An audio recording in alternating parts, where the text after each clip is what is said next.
Your Fighting Illini are the ninth ranked team in the entire country, but why does it still feel like they're fighting for respect?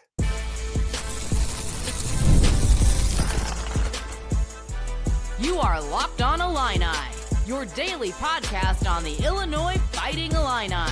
Part of the Locked On Podcast Network, your team every day. Welcome one, welcome all to another edition of Locked On Illini. Thank you all so much for making us your first listen each and every day. Today's episode is brought to you by FanDuel. Football season is right around the corner. Visit the FanDuel app today and start planning your future bets now. My name is Sonny Verma, your host here at Locked On Illini, where I continue to provide you coverage daily. That's right, every single day. All this information is absolutely free of charge, but if you're feeling nice, I would appreciate you hitting that like button. Today, I wanted to focus on something a little bit different. I was talking about on a previous show that I want to bring on a national perspective of this Illini football team for many reasons. Illinois football won a convincing 45-19 victory over Duke on Saturday, and I started watching some of the post-game shows and reading the recaps online, and a lot of it was, Illinois won, but ... Just making excuses, for the 5 turnovers that Illinois got, and maybe not giving the Duke credit for a team going on the road against a Power 4 team and really handing it to them, in particular in that second half.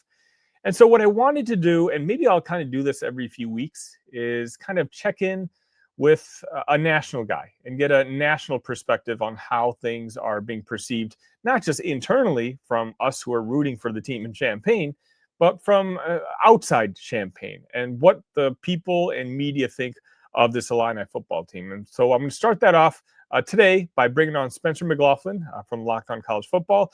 You'll catch that right after this. Spencer McLaughlin of Locked On College Football. Spencer, you know what? I got a little venting to do, and I want to hear what you think. This Illinois football team won 10 games last year. They beat an SEC team that many said should have gone to the college football playoff last year. This year, in week 1, they have a 48.5-point spread against Western Illinois, and they cover that spread. Immediately after that game, the Vegas releases the line for Duke, and it's 2.5 points. A lot of people thought that was disrespectful, and they followed that up by saying many of the experts, not you and I, but many of the experts were taking Duke minus 2.5 points. Illinois ultimately wins 45-19, and still I get this pushback on how good this Illini team is. Are they essentially just going to have to wait until that week 4 matchup against Indiana to really establish themselves as a team that the country will respect? Yeah, it might be the case for some people. I think those that look at the college football landscape closely and consistently won't have to get there. But what you're ultimately dealing with here is brand bias. If you swap the helmets and put on a different Big Ten team like Michigan, for instance, who was wildly overrated going into the season, like a top 15 team, why? I did not understand that whatsoever. That was way too high, and they lost to Oklahoma this weekend, and they will lose other games this year as well. So I think if it were Michigan in the Big Ten, I think if it were several SEC teams that got a lot of preseason respect and were not worthy of it, Florida comes to mind here. No, you wouldn't have to work as hard. But this is Illinois football, and so we saw this last year with Indiana. It's funny you bring them up because I had the same conversations over on Locked On College Football about Indiana a year ago when people were belly aching about they haven't beaten anyone and their schedule. Like, yeah, okay, their schedule is not as tough as other people. I'm not trying to argue that. What I am going to argue is your objection to Indiana's inclusion in the playoff wouldn't be there if it were Michigan or Ohio State that did the same thing with the exact same schedule. And I know that because in 2023, Michigan was ranked inside the top 5 with a similar strength of schedule because they canceled their home and home with UCLA, I believe it was, and they were going through this weak slate, and it was all just leading up to the Ohio State game pretty much. And they had an average margin of victory that was within 2 points of what Indiana was doing to the bad teams they played a season ago. So I think that's what Illinois is fighting here. This is not a traditional football power. They have not been very good, until the last couple of seasons, and Bret Bielema is doing a really good job. Saturday was an excellent outcome for the Illini. They did really, really well to go and win that game on the road. Is it against the best team in the country or the toughest environment in the country? No. But that was a road Power 4 game that, as you pointed out, the game day crew were confident in picking Duke, probably because they were at home. And so for me, I don't look at number 9 for Illinois and think that is them being overrated, because a ranking is reflective of what you have earned to that point. And based on last year, and based on the offseason, and based on what we have seen so far, yes, Illinois absolutely deserves to be seen as one of the 10 best teams in college football this year. Duke is not a slouch team. I mean, I was impressed Illinois eventually got to putting up 45 points in the game, because early on I thought, yeah, that's not going to happen. They couldn't run the ball consistently, and Duke is a very well-coached defense, but Illinois was just better. And so I think for the Illini, as more wins come in, people will start to give them the respect they deserve. I don't have to get there. I know how good they are. And if Indiana beats them, yeah, that does say a lot about Indiana in a couple of weeks. I've, of course, been very vocal about my selection of the Illini preemptively in that game, because I think they're going to win. But I just look at what Illinois has done so far, and what a ranking is should be reflective of what you have done to that point. And Illinois really can't have been more impressive through 2 games than what they have been so far.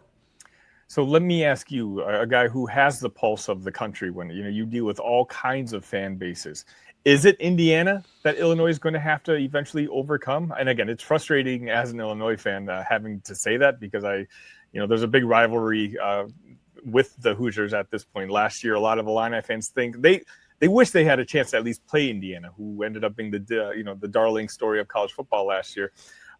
We can't wait for the matchup this year. And of course, I know Curt Cignetti and Bret Bielema are going to do their best to get some sort of prime time, or at least some elite TV spot for this game in week 4. But do you think that's what it's going to take for Illinois to finally be acknowledged as, like, you know what, yeah, guys, this is a legitimate top 10 team? Or are they going to have to win the game after against USC and put up a challenge against Ohio State and all these sort of challenges before Illinois is actually given the respect that they may deserve? I think it depends on what kind of respect you're trying to garner. If people are looking at Illinois across the country and saying, I don't think that's a top 12 team in college football, it's top 20, but I don't think they deserve to be in the top 12. It's Illinois, for goodness sake. I think Indiana and USC winning those games has to put that to bed. But when you talk about being one of the 10 best teams in college football, especially with all the programs the SEC has ranked at the moment, some of whom I think are overrated, but that's just standard operating procedure at this point. If you're trying to get there, then Ohio State's going to be the benchmark that you have to clear. And I don't think it has to be a win. I don't think they'd have to beat Ohio State to gain the national perspective and respect that they deserve as one of the top 10 teams in all of college football. But you can't get worked in that game. You can't have, what Indiana kind of had last year. And that game with Ohio State was more competitive than people remember. Ryan Day was just in his feels and ran the score up there at the end. But, that was a game kind of like Penn State and Boise State in the college football playoff. Like, yeah, you look at the final score, oh, they won by 17. And then you go back and watch the game and realize, yeah, that was a competitive game. It wasn't, a nail biter at the end. It wasn't Bills Ravens from Sunday night, because what a game, wow. Yeah. It wasn't something like that. But it is fair, I think, to look at, what they do against Ohio State as the measuring stick of, okay, are they that team? Are they that good? For me, I think if you split with USC and Indiana, you should still be seen as a top 15 team. If you go 2-0, you should be top 8. You should absolutely be in maybe even in the top 6. Quite frankly, depending on what other results happen out there. Because I think USC is pretty good, and they've looked pretty good so far. They haven't been tested. I think Indiana is good, not great. I think they're a pullback team from last year, but they're still a good, I think, top 25 caliber team this season. So you win both of those games, it's hard to overlook the Illini as, like, yeah, this is a top 10 team in college football. But then the Ohio State game, I think, is going to, kind of be the first time that a lot of people seriously tune in to watch the Illini play. It'll be, oh, yeah, that's right. I've kind of heard about that Illinois thing that's going on there. And I think that, I don't know what to make of them yet. And then you're going to watch them against Ohio State. And if they lose the game by 20, 30 points, it'll be, see, they're just another Indiana. Don't have a hard schedule. Just go, it'll be that sort of thing. So I get back to your question of, what are they asked to do? I think that depends on what exactly you're trying to accomplish. But to stay in the top 10, yeah, you have to win. But you have to win both of those games, I think, to gain that level of respect. But to be viewed as, hey, this is not just a team that could get into the playoff because of easy schedule and its record. This is a team that, could actually go make some noise in the playoff. That Ohio State game is going to be the moment that we really find out. There's a scenario if Illinois is able to sweep the next few games up until that Ohio State game that could be a top 5, top 6 matchup in Champaign. Yeah, that is entirely possible. But obviously they'd have to win against both Indiana and USC. But if they do, well, Bret Bielema, he says one game at a time, but here at Locked On Illini, I can sit here and dream. Spencer, thank you so much for your time. Can you let the folks here know once again where they can find your work? YouTube, wherever you get your podcasts for Locked On College Football and Locked On Ducks. If you want to find out about a Big Ten brethren, that is something I do here at Locked On as well. So however you listen to this show, I am out there. Appreciate you, Spencer. Yeah, no problem, Sonny. Whether you're out on the course or just need a little extra push to power through your day, 5-Hour Energy Transfusion delivers the clubhouse flavor you love without ever leaving the green. Whether you like to be on the golf course yourself or you like to sit back on the couch and watch the professionals do it on TV, make yourself get a 5-Hour Energy Transfusion. Golf is all about good times with good people and good flavors. The grape ginger lime flavor of 5-Hour Energy Transfusion gives you the best parts of your clubhouse go-to without leaving the course or chasing down the beverage cart. Now you can amp up the fun even more. Just buy, snap, and enter for a chance to win a dream golf trip for 2 to any golf tournament in the United States of America. Tee up that trip. Visit 5hewin.com for full rules and entry. No purchase necessary. Excludes the Masters tournament. Ends October 31st, 2025.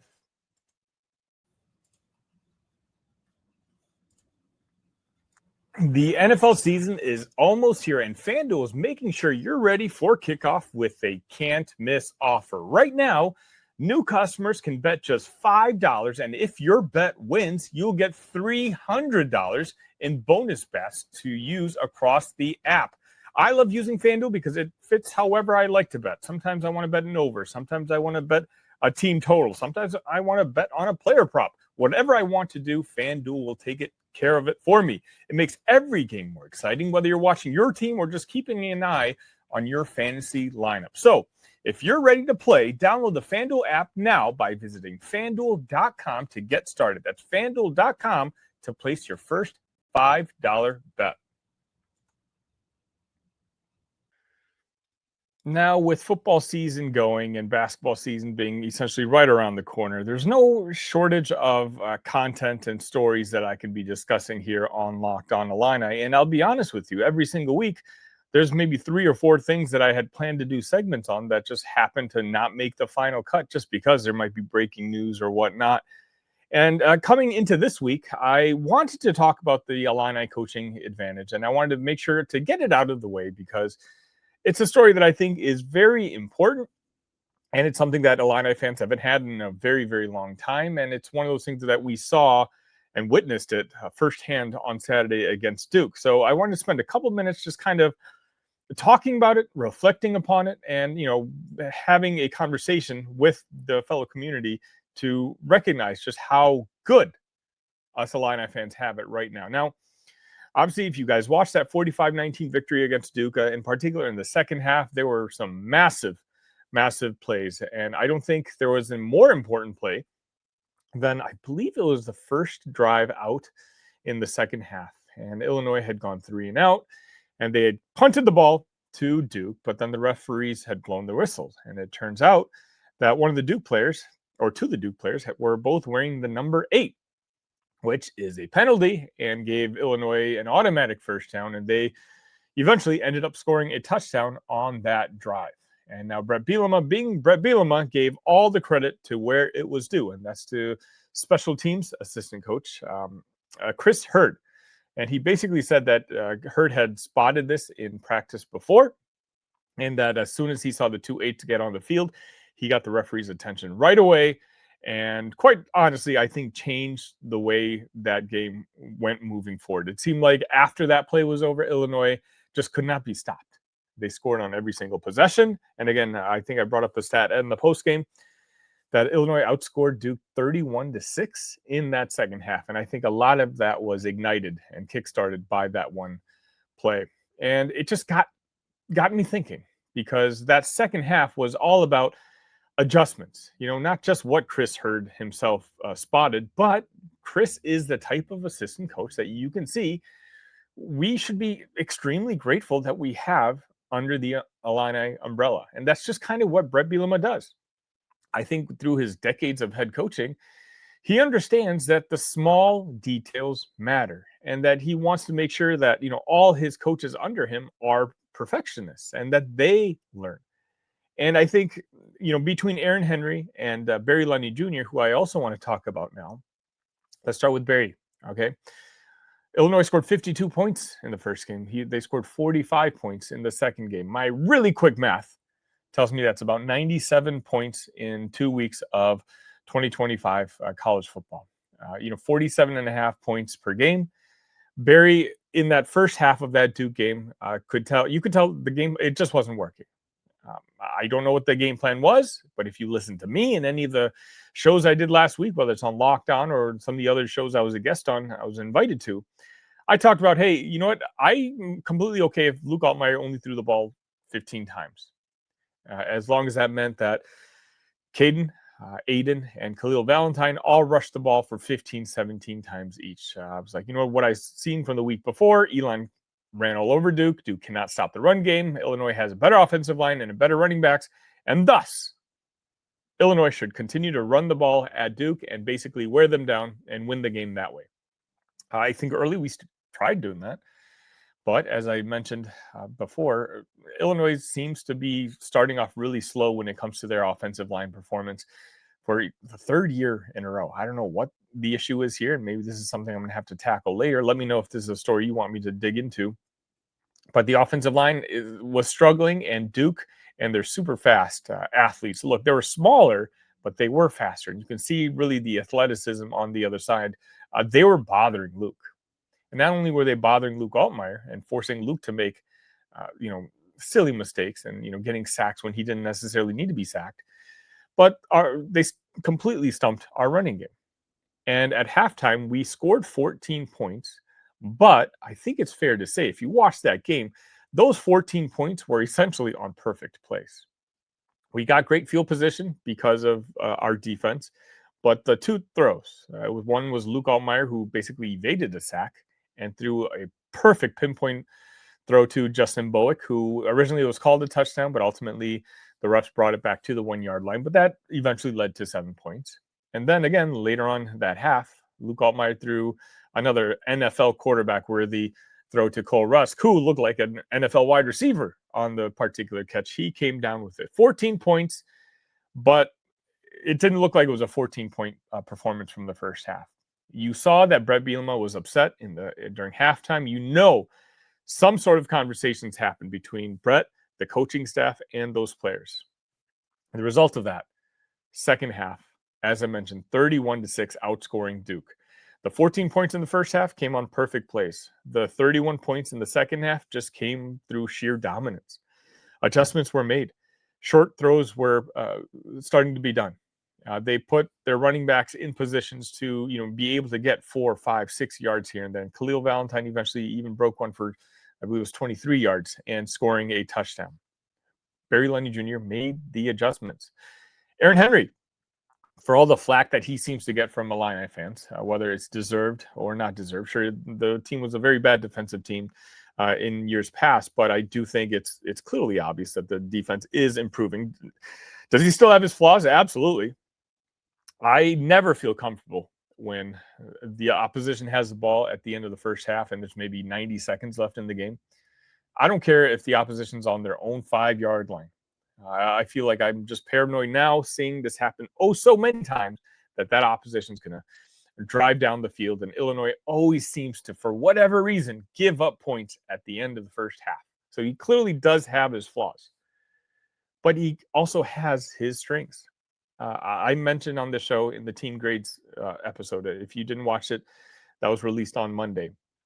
I think the secondary, for the most part, played a really solid game. Darren Mensah got his 330 some odd yards. So when you look at the box score, you're like, okay, no, this defense struggled against the pass.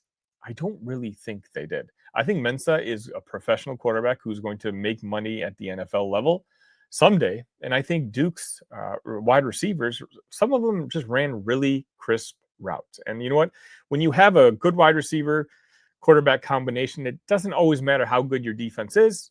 You're still going to be able to get your yardage. And a lot of those yardage came on a couple plays by Mensah. Now, I seem to notice a trend that every time Illinois goes up against a really talented quarterback, and the nervous energy is there amongst Illini fans. I'm thinking about the Kansas quarterback the last 2 years. Aaron Henry actually ends up doing a pretty solid job in whatever game plan he comes up for the opposition. That's what makes me a little more optimistic going into that Indiana matchup in 2 weeks. I just saw a mock draft. I'm not even kidding, that Indiana's quarterback is mocked to go literally number 1 overall in a future NFL draft. So, that's something I apparently need to pay more attention to Hoosier football, but maybe I'll do that after we give them a beating in 2 weeks. But again, it's the idea is like, the same thing's going to happen. We heard all about Mensah coming into last Saturday. We're going to hear all about their quarterback going into their matchup in week 4.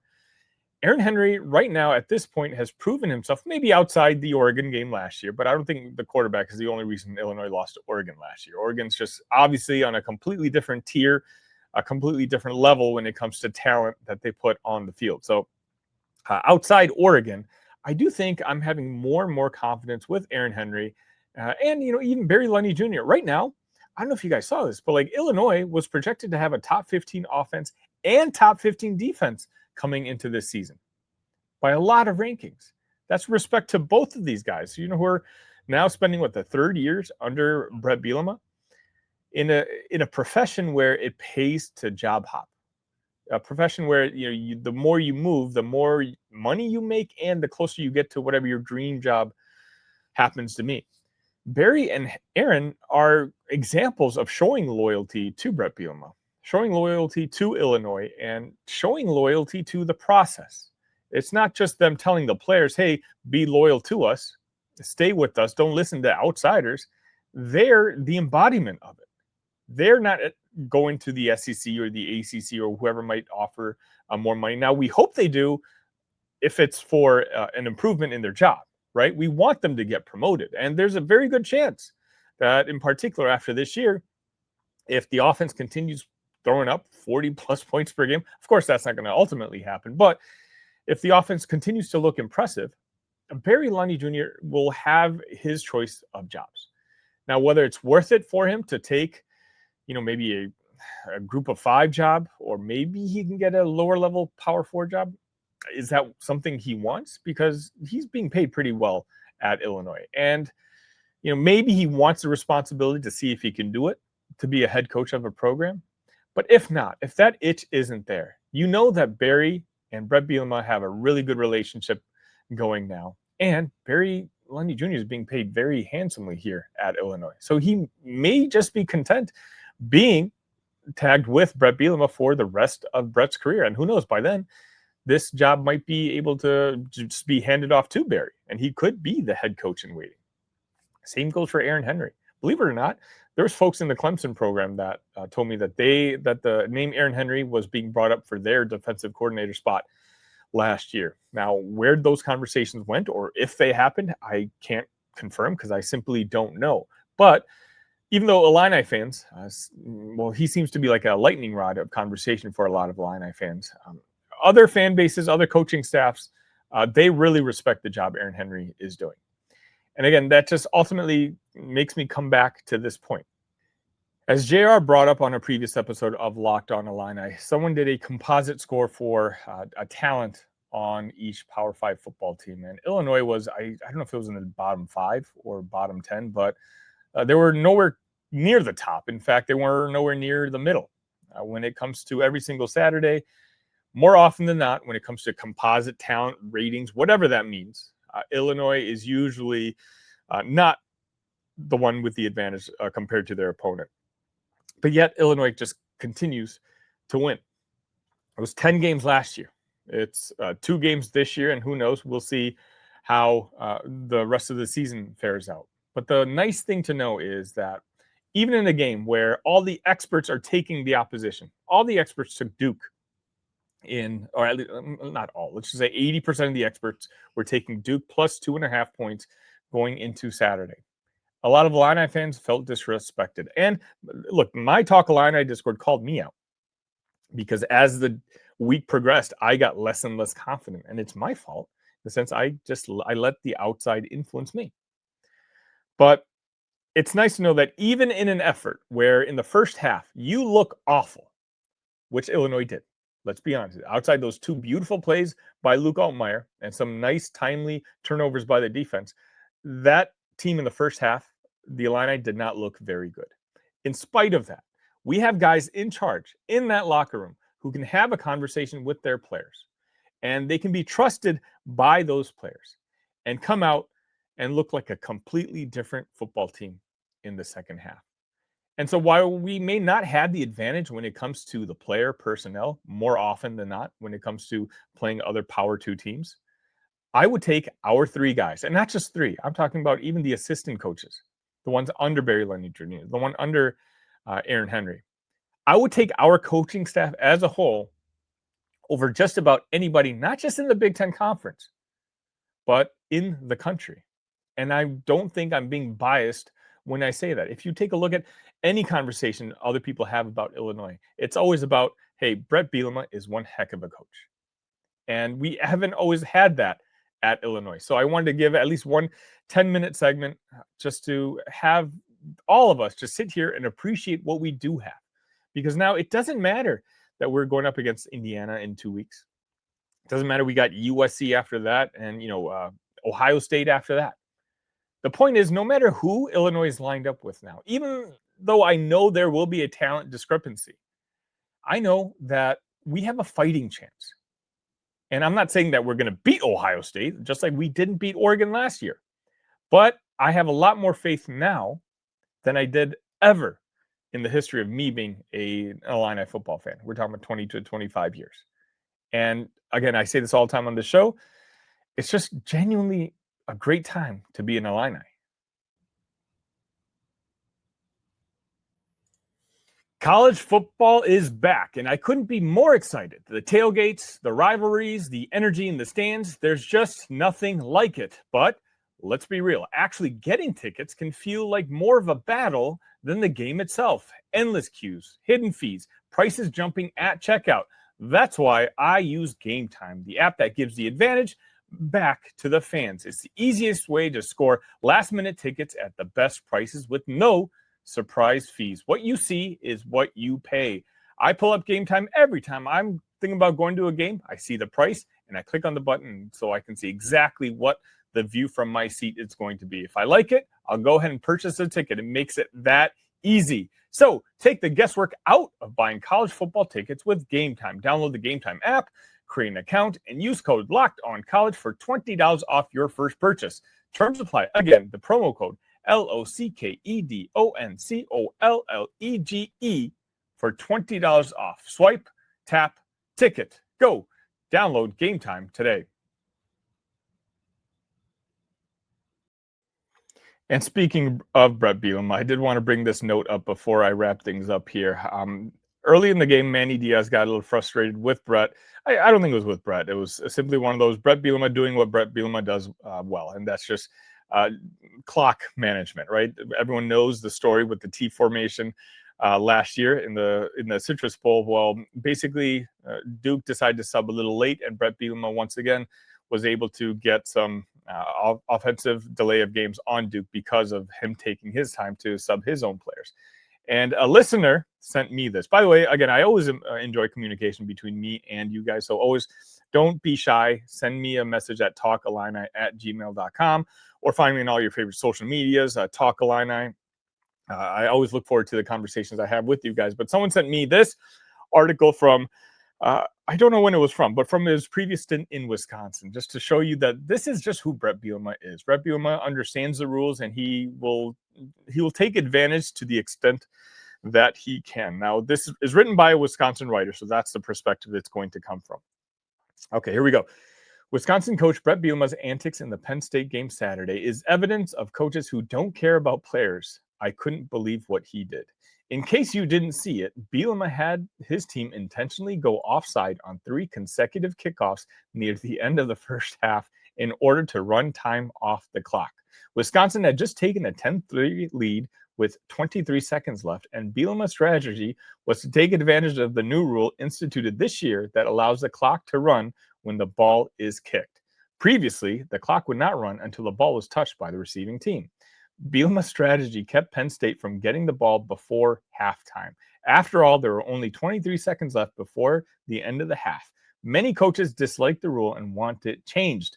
Bielema told the USA Today that he expects his tactic to result in an amendment to the rule. It's just, again, I talked about details in the last segment. Bret Bielema understands the game of football more than I or you could ever dream about. He's learned from some of the best, and someone who completely knows, acknowledges the rules of this game, and understands that in his position at Illinois, he needs to take absolute 100% advantage where he can. And again, all of these are legitimate. He's not breaking any rules. But it's just comforting because Illinois, as I mentioned, is not going to necessarily always have the talent advantage. But man, it just feels good to know that we have a coach who knows what he's doing and is going to look for every single advantage that we can get to get an Illini victory on Saturdays. That's going to just about wrap it up for today's episode of Locked On. Please, on your way out, if you don't mind, please hit that like button. We've surpassed 3,400 subs on YouTube. Thank you all so much. Our audio downloads are going crazy ever since the season started. Again, it's nice to see a bunch of you back. I know I'm sure a lot of you take the summers off, but a lot of you familiar faces are coming back and the downloads are happening. So I just appreciate the fact that this community continues to grow each and every day. Again, the link should be in the Discord or in the description of our Discord if you're looking to talk sports with over 300 Illini fans spread all across the country. Make sure you join us. Until next time. ILL. Love you guys.